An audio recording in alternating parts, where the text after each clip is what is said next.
अल्हम्दुलिल्लाहि रब्बिल आलमीन, अस्सलातु वस्सलामु अला रसूलिहिल करीम। अस्सलामु अलैकुम नाज़रीन इकराम। यस्सरना कुरान नाम की आसान तफसीर का लेसन नंबर 3.119 है, यानी तीसरे सूरे का लेसन नंबर 119 और थीम है सूरे आले इमरान आयत 180। टॉपिक्स कवर्ड इस तरह से हैं। सबसे पहले तिलावत, उसके बाद word by word and phrase by phrase translation, फिर तफसीर, आखिर में कुछ अहम नुकात, एक्नॉलेजमेंट और रेफरेंसेस। अऊज़ु बिल्लाहि मिनश शैतानिर रजीम, बिस्मिल्लाहिर रहमानिर रहीम। वला यहसबन्नल लज़ीना यबखलूना बिमा आताहुमुल्लाहु मिन फ़ज़लिही हुवा खैरल लहुम बल हुवा शर्रुल लहुम सयुतवक़ूना मा बख़िलू बिही यौमल क़ियामह वलिल्लाहि मीरासुस समावाति वल अर्ज़ि वल्लाहु बिमा तामलूना ख़बीर। वर्ड बाई वर्ड ट्रांसलेशन देखें। वला रूट वर्ड है लाम अलिफ से, माने और ना, एंड लेट नॉट। यह सबन्ना हा सीन बा से रूट वर्ड है, माने ख्याल करें, थिंक। अल्लज़ीना अलिफ लाम लाम जालिया से है, माने जो लोग, दोज हो। यबखलूना बा खा लाम से है, माने बुखल करते हैं, विथ होल्ड। बिमा बा मीम अलिफ से है, माने में, जो, ऑफ वॉट। आता हूँ अलिफ ताया से है, माने उन्हें दिया, हैज गिवन देम। अल्लाहु अलिफ लाम हा से है, माने अल्लाह, अल्लाह। मिन मीम नून से है, माने से, ऑफ। फज़लिही फा ज़ाद लाम से है, माने उसका फजल। हिज बाउंटी हुआ हा वाव से है, माने वो, इट। खैरा खा या रा से है, माने बेहतर, गुड। लहुम लाम से है, माने उनके लिए, फॉर देम। बल बा लाम से है, माने बल के, ने और बट। हुआ हा वाव से है, माने वो, इट। शरुन शीन रा से है, माने बुरा, बैड। वल अर्ज़ी अलीफ रा ज़ाद से है, माने और जमीन, एंड द अर्थ। वल्लाहु अलीफ लाम हा से है, माने और अल्लाह, एंड अल्लाह। बिमा बा मीम अलिफ से है, माने जो कुछ, विथ वॉट। तामलून आइन मीम लाम से है, माने तुम करते हो, यू डू। खबीरुन खा बा रा से है, माने बाखबर, is all aware. Phrase by phrase translation Urdu में देखें। वला यहसबन्ना और हरगिज ये ख्याल ना करें, अल्लज़ीना यबखलूना जो लोग बुखल करते हैं, बिमा आताहुमुल्लाहु उसमें जो अल्लाह ने उन्हें दिया, मिन फ़ज़लिही उसके फजल से, वह खैरल लहुम वो बेहतर है उनके लिए, बल हुआ शर्रुल लहुम बल्कि वो उनके लिए बुरा है। सयुतवक़ूना अंकरीब उन्हें तौक़ पहनाया जाएगा, मा बखिलू भी जो उन्होंने बुखल किया उसमें, यौमल क़ियामा क़यामत के दिन। वलिल्लाहि मीरासु और अल्लाह की मीरास है, अस्समावाति वल अर्ज़ी तमाम आसमान और ज़मीन। वल्लाहु बिमा तामलूना ख़बीर और जो तुम करते हो अल्लाह उससे बाखबर है।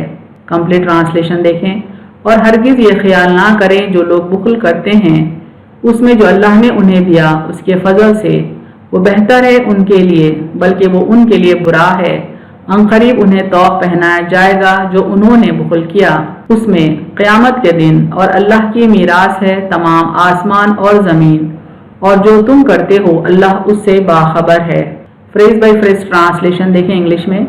वला यहसबन्ना एंड लेट नॉट थिंक, अल्लज़ीना यबखलूना those who withhold, bima atahumullahu of what Allah has given, min fazli of his bounty, huwa khairal lahum that it is good for them, bal huwa sharrul lahum nay it is bad for them.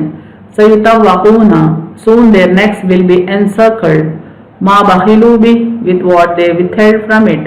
Yawmal qiyamah on the day of judgment, walillahi mirasu to Allah belongs the heritage, as-samawati wal arzi of the heavens and the earth. Wallahu bima ta'maluna khabir and Allah is aware of all that you do. Complete translation देखें। And let not think those who withhold of what Allah has given of His bounty that it is good for them, nay it is bad for them. Soon their necks will be encircled with what they withheld from it. On the day of judgment, to Allah belongs the heritage of the heavens and the earth, and Allah is aware of all that you do. तफसीर आयत देखें। लुगत में यानी dictionary में बुखल कहते हैं उस चीज का रोक लेना जिसका अदा करना इस पर वाजिब हो। यानी अकॉर्डिंग टू डिक्शनरी बुखल यानी कंजूसी कहते हैं एक ऐसी चीज को हम रोक ले रहे हैं जिसका अदा करना हम पर जरूरी है, वाजिब है। इस आयत में उन लोगों का हाल बयान किया जा रहा है जो माली हुकूक अदा करने में बुखल करते हैं, यानी ऐसे लोग जिन्होंने अपना फर्ज अदा नहीं किया, लोगों के माल लोगों को नहीं लौटाए या उनकी आमदनी पर जितनों का हक था उतनों का हक उन्होंने अदा नहीं किया, या उनके माल में उन्होंने लोगों के हुकूक अदा नहीं किए, तो उनका क्या हाल होगा, क्या हशर होगा, उसका जिक्र इस आयत में आया है। लोगों का बुखल और वो माल जो कंजूसी के सबब गरीब, मिस्कीन और हकदारों को नहीं दिया गया, साजो सामान जंग में जिसे देने से कोताही की गई, तोक और जंजीर बनाकर उनके गले में डाला जाएगा या सांप बिच्छू बनकर उनके गले का हार होगा। यानी जिन बंदों ने अपने माल को हकदारों को देने में कंजूसी की या अल्लाह की राह में देने से कंजूसी की, तो उनका वो माल उनके गले में तोक बनाकर डाला जाएगा या सांप या बिच्छू की शक्ल में उनके गले का हार होगा। जितने लोग जायज नाजायज तौर से सूदखोरी से, चोरी से, मक्कारी से रुपया, पैसा और माल जमा करते हैं, दीन की कुछ मदद नहीं करते, क़यामत के दिन तो वो तौक और जंजीर तो बनेंगे ही। बीवियां खुश हैं कि उनके शौहरों ने उन्हें सोने चांदी के जेवरों से लाद दिया है। यानी अक्सर घरों में ये नहीं देखा जाता कि शौहर की कमाई हलाल है या हराम है, बीवी बस खुश होती है कि शौहर ने उसे सोने चांदी के जेवरों में लाद दिया है। मगर नहीं, ये अजाब इलाही के जेवर हैं, अजाब की जंजीरें हैं जो उनके गले में डाली गई हैं। आज नहीं समझोगे तो कल हशर के दिन जरूर समझोगे कि उनके हाथों के कड़े, गले की जंजीरें, पैरों के पाजेब सोने चांदी के हैं या आग के। यानी कि अगर हम आज नहीं समझे कि हराम माल से बनाए गए जेवर हमारे लिए अजाब रहेंगे या हमारे लिए खूबी का बाज बनेंगे, या हमारा वो माल जिस पर दूसरों का हक था अगर हमने वो अदा नहीं किया तो हशर के दिन क्या ये हमारे हक में आग बनेगा या शदीद अजाब बनेगा, ये हम जान लें। चूँकि वक्त गुजरने के बाद हमको कुछ हासिल नहीं होगा सिवाय जिल्लत के, अजाब के। मालो दौलत सब खुदा के हैं, कोई हमारे साथ खबर में नहीं आता। यानी हर चीज़ जिसको अल्लाह ने हमको दी है वो वक्ती है, हमको बरतने के लिए दी है। हम तन्हा इस दुनिया में आए हैं और तन्हा इस दुनिया से हमको चले जाना है, कोई चीज़ भी खबर में नहीं आती। अलबत्ता हमारे आमाल सूरत बदल कर हमारे साथ चिमटे रहेंगे, यानी हमारे बुरे आमाल किस्म किस्म के अजाब बनकर हमारे साथ रहेंगे। पछताओगे, रोगे, चिल्लाओगे, मगर कुछ हासिल न होगा। अल्लाह हमको दौलत के फितने से बचाए और हमको तौफीक दे कि हम अच्छा ज़ाद सफ़र साथ लेकर जाएं। यानी हमारे अल्लाह से ये दुआ है कि हमारे दिल में दौलत की हिरिस ना पैदा होने दे, उसके फितने से हमको बचाए और हमको तौफीक दे कि हम नेक आमाल अपने साथ लेकर यहाँ से जाएं। इब्ने कसीर की तफसीर से कुछ पॉइंट्स देखें। इरशाद है, यानी अल्लाह का इरशाद है कि बखील शख्स अपने माल को अपने लिए बेहतर ना समझे, वो तो उसके लिए सख्त खतरनाक चीज़ है। दीन में तो मायूब है ही, लेकिन बसा औकात दुनियावी तौर पर भी उसका अंजाम और नतीजा ऐसा ही होता है। हुकूमत के बखील के माल का क़यामत के दिन उसे तौक डाला जाएगा। सही बुखारी में है, रसूलुल्लाह सल्लल्लाहु अलैहि वसल्लम फरमाते हैं, जिसे अल्लाह माल दे और उस चीज़ की ज़कात अदा न करे, उसका माल क़यामत के दिन गंजा सांप बनकर जिसकी आंखों पर दो निशान होंगे, तौक की तरह उसके गले में लिपट जाएगा और उसकी बाछों को चीरता रहेगा और कहता जाएगा कि मैं तेरा माल हूँ, मैं तेरा खजाना हूँ। फिर आपने इसी आयत यानी सूरह आल इमरान आयत 180 की तिलावत फरमाई।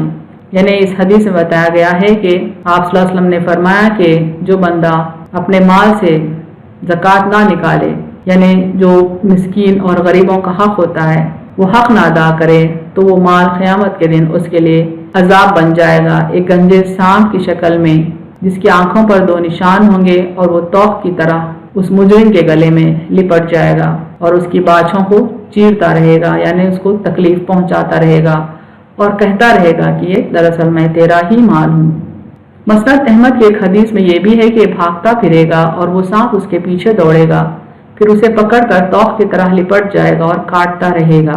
मसनद अबू याला में है, जो शख्स अपने पीछे खजाना छोड़कर मरे, वो खजाना एक कोई सांप की सूरत में जिसकी दो आंखों पर दो नुक्ते होंगे उसके पीछे दौड़ेगा یہ بھاگے گا اور کہے گا تو کون ہے؟ یہ کہے گا میں تیرا خزانہ ہوں جسے تو اپنے پیچھے چھوڑ کر مرا تھا، یہاں تک کہ اسے پکڑ لے گا اور اس کے ہاتھ چبا جائے گا، پھر باقی جسم بھی۔ یعنی اس حدیث میں بتایا جا رہا ہے کہ وہ زہریلا سانپ اس گناہگار بندے کو صرف اپنی جکڑ میں ہی نہیں لے گا بلکہ اس کا ہاتھ اور اس کا جسم بھی چبا جائے گا، یعنی کھا جائے گا۔ طبرانی کی حدیث میں ہے جو شخص اپنے آقا کے پاس جا کر اسے اپنی حاجت طلب کرے اور وہ باوجود گنجائش ہونے کے نہ دے، اس کے لیے قیامت کے دن زہریلا اژدہا پھن سے پھنکارتا ہوا بلایا جائے گا۔ دوسری روایت میں ہے کہ جو رشتہ دار محتاج اپنے مالدار رشتہ دار سے سوال کرے اور یہ اسے نہ دے، اس کی سزا یہ ہوگی اور وہ سانپ اس کے گلے کا ہار بن جائے گا۔ یعنی اگر ہم مالدار ہیں، صاحب استطاعت ہیں اور ہمارا کوئی محتاج رشتہ دار ہے جو ہم سے سوال کرتا ہے اور ہم مال رکھنے کے باوجود بھی اگر اس کو نہ دیں تو پھر وہ مال ہمارے لیے عذاب کا باعث بن جائے گا۔ آسمان اور زمین کی میراث کا مالک اللہ ہی ہے، اس نے جو تمہیں دے رکھا ہے اس میں سے اس کے نام خرچ کرو۔ تمام کاموں کا مرجع یعنی سورس اسی کی طرف ہے، اس کا ٹھکانہ، اس کا ڈیسٹینیشن اسی کی طرف ہے۔ سخاوت کرو تاکہ اس دن کام آئے اور خیال رکھو کہ تمہاری نیتوں اور دلی ارادوں اور کل اعمال سے اللہ تعالیٰ خبردار ہے۔ یعنی ہمیشہ یہ سوچ کر زندگی گزارو کہ ہم کو حقداروں کا حق ادا کرنا ہے، آخرت میں اللہ کے آگے حاضر ہونا ہے، تو ہماری نیتوں کو بھی ہم اچھا رکھیں، ہمارے دلی ارادوں کو بھی ہم اچھا رکھیں، کیونکہ اللہ تعالیٰ ہمارے تمام اعمال سے باخبر ہے۔ اگر ہم اللہ کے دیے ہوئے مال سے حقداروں کا حق ادا نہ کریں، اس کو اپنی ذاتی ملکیت سمجھیں تو مال تو آخرت میں ہمارے لیے عذاب کا باعث بنے گا ہی، لیکن اگر ہم کو یہ احساس ہو کہ دنیا بنے جب سے ہر انسان کچھ وقت کے لیے ہی اس زمین پر آیا ہے، اللہ کی دی ہوئی نعمتوں سے مستفید ہوتا ہے اور اس دنیا کی نعمتوں کو یہیں چھوڑ کر تنہا واپس اس دنیا میں چلا جاتا ہے جہاں سے وہ آیا تھا، پھر کیوں وہ اس دنیاوی لالچ میں اپنی آخرت خراب کرتا ہے؟ کیوں نہ اس دنیاوی نعمتوں کے صحیح استعمال اور تقسیم سے بندہ اپنی آخرت بنا لیتا ہے۔ انہیں اللہ کا فرمان ہے کہ زمین و آسمان کا وارث وہی ہے، تمام چیزیں اسی کی میراث ہیں۔ اگر انسان اس دنیا میں آتا ہے تو صرف چند دن کے لیے آتا ہے، کچھ وقت کے لیے آتا ہے اور یہاں کی چیزیں اس کو برتنے کے لیے دی جاتی ہیں۔ انسان کسی کا وارث نہیں ہے، ہر چیز، ہر قسم کا مال دراصل اس کو وقتی طور پر دیا گیا ہے، ایک وقت کے لیے دیا گیا ہے۔ وہ تو اس دنیا میں آئے گا تنہا اور پھر چلا جائے گا تنہا، اور اللہ اس کے مال کا پہلے سے بھی وارث تھا اور اس کے جانے کے بعد بھی وہی وارث رہے گا۔ صرف چند دن کے لیے انسان کو اجازت دی گئی کہ وہ اپنے مال میں سے اللہ کی رضا کے لیے کچھ خرچ کر دے۔ اگر اس نے اس وقت میں اللہ کی رضا حاصل کرنے کی کوشش نہیں کی تو پھر اس کی آخرت برباد ہو جائے گی۔ اہم نکات دیکھیں اس تفسیر کے۔ بخیل لوگ اپنے مال کے صحیح استعمال اور حقداروں میں اس کی مناسب تقسیم سے پہلو تہی کرتے ہیں اور سمجھتے ہیں کہ انہوں نے ایسا کر کے بہت سا مال محفوظ کر لیا ہے اور اپنے اس عمل پر خوش ہوتے ہیں۔ اللہ تعالیٰ فرماتے ہیں کہ ان کا یہ بخل ان کے حق میں اچھا نہیں ہے بلکہ ان کے لیے نقصان دہ ہے، چونکہ وہ مال آخرت میں ان کے لیے سخت عذاب کا باعث ہوگا۔ اور پھر بندوں کو یہ بھی سمجھنا چاہیے کہ زمین و آسمان کا وارث صرف اللہ ہی ہے۔ انسان یہاں تنہا آ کر یہاں سے تنہا چلا جائے گا اور اس کی ظاہری میراث تو اللہ ہی کی میراث بن کر رہ جائے گی، یعنی اس کے ہاتھ میں جو مال دیا گیا ہے وہ بس ظاہراً اس کا وارث ہے، لیکن حقیقی وارث تو اللہ ہی ہے، پہلے بھی اللہ ہی تھا اور پھر آگے بھی اللہ ہی اس کا وارث رہے گا۔